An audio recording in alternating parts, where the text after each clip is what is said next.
ба муносибати рӯзи байналмилалии оила бо ташаббуси факултети психологияи Донишгоҳи давлатии омӯзгории Тоҷикистон ба номи Садриддин Айнӣ мизи мудаввар баргузор гардид. Ин чорабинӣ таҳти унвони Таъмини Рушди Шахсияти Кӯдакон Дар Доираи Муносибатҳои Байниҳамии Волидону Фарзандон ҷараён гирифта, дар он масъалаҳои муҳим аз ҷумла мушкилоти таъмин намудани устувории оилаҳо, рисолати психологии падару модар дар оила ва тавсифи онҳо, мушкилоти психологӣ дар низоми муносибатҳои оилавӣ мавриди омӯзиш қарор гирифт. Гуфта шуд ки барои рушди шахсияти кӯдакон волидайн вазифа доранд ки муносибатҳояшонро дар оила дар асоси эҳтирому кӯмаки якдигар ба роҳ монда барои таҳкими оила мусоидат намоянд.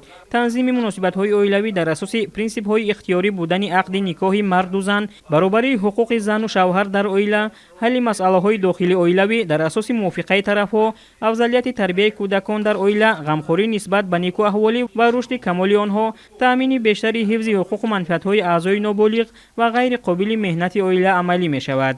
тавре нотиқон иброз намуданд, ҳифзу ҳимояи оила, кӯдак ва волидайн дар меҳвари давлатдории навини тоҷикон қарор дошта, рукни муҳими ҳаёти ҷамъиятӣ ба шумор меравад. Фарзандон беҳтарин воситаи бақои оила ва сарчашмаи асосии хушбахтии он мебошанд.